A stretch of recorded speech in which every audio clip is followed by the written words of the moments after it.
আমরা ডক্টর ইউনূস সাহেবকে অনেক সম্মান দিয়েছি।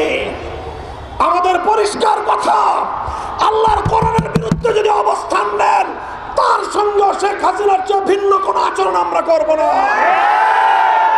দেশের আলেম সমাজ, ইসলাম প্রিয় জনগণ, বাংলাদেশের বর্তমান সংস্কার কার্যক্রমের সবচেয়ে বেশি সহযোগী শক্তি।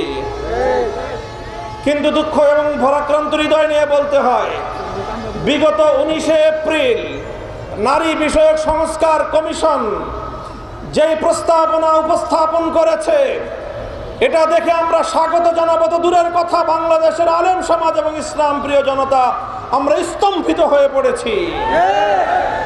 আমরা এখনো পর্যন্ত কল্পনাও করতে পারছি না, চিন্তাও করতে পারছি না যে আগস্ট বিপ্লবের পরবর্তী বাংলাদেশেও এই ধরনের কোরআনের বিরুদ্ধে কটাক্ষকারী কোনো প্রস্তাব রাষ্ট্রীয় পর্যায়ে উত্থাপিত হতে পারে। শুধু একটি কথা আমি কোট করছি, এই জঘন্য কমিশন তারা সেখানে বলেছে বাংলাদেশে বিদ্যমান ধর্মীয় উত্তরাধিকার আইন এবং পারিবারিক আইন এটাই নারীর প্রতি বৈষম্যের কারণ।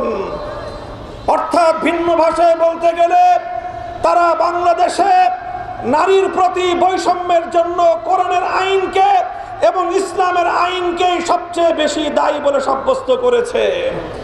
হে ধর্মপ্রাণ মুসলমান, আল্লাহতে বিশ্বাসী, আল্লাহর কোরআনে বিশ্বাসী মুসলমানদের কাছে আমি জিজ্ঞাসা করতে চাই, আল্লাহর কোরআন আল্লাহর জমিন থেকে সকল বৈষম্য দূর করে ইনসাফ ভিত্তিক সমাজ গড়বার জন্য নাজিল হয়েছে, কথা বিশ্বাস করো কিনা?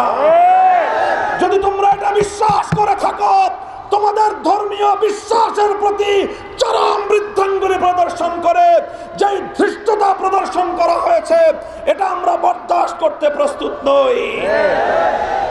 ডক্টর ইউনূস সাহেবের ভেরিফাইড ফেসবুক পেজ থেকে প্রতিশ্রুতি ব্যক্ত করা হয়েছে, এই নারী কমিশনের প্রস্তাবনাকে, তাদের সুপারিশকে যথা দ্রুত সম্ভব তারা বাস্তবায়ন করার প্রতিজ্ঞা করেছেন।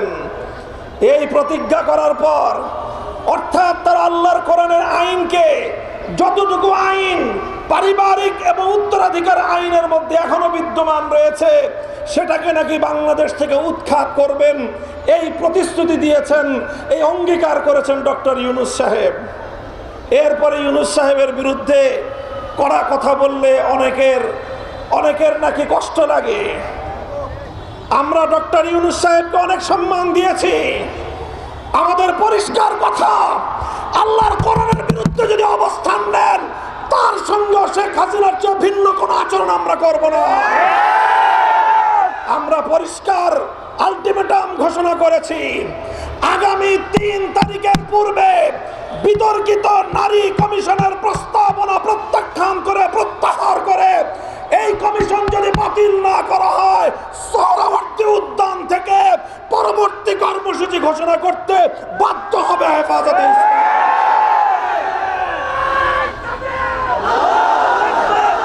আমরা আল্লাহর কোরআনের বিরুদ্ধে ইসলামকে কটাক্ষপূর্ণ এই ধরনের সুপারিশ করবার দায়ে নারী কমিশনে থাকা প্রতিটি সদস্যের বিরুদ্ধে আইনানুগ এবং দেশের ধর্মপ্রাণ মুসলমানদের ধর্মীয় অনুভূতিতে আঘাত হানার অপরাধে তাদের বিরুদ্ধে শাস্তিমূলক ব্যবস্থা গ্রহণ করবার দাবি জানাই। আগামী 3 তারিখের মহাসমাবেশ জনসমুদ্রে পরিণত হবে তো ইনশাআল্লাহ। নারায়ণগঞ্জ থেকে ঐতিহাসিক যাত্রা সোহরাওয়ার্দী উদ্যানের দিকে যাবে তো ইনশাআল্লাহ। আলেম সমাজের ঐক্যবদ্ধ নেতৃত্বে সেই যাত্রা যাবে। প্রতীক্ষায় থাকলাম, বাংলাদেশ হবে ইসলামের বাংলাদেশ, আল কোরআনের বাংলাদেশ। কোরআন বিরোধী কোনো অপশক্তি বাংলাদেশে ঠাঁই হবে না ইনশাআল্লাহ।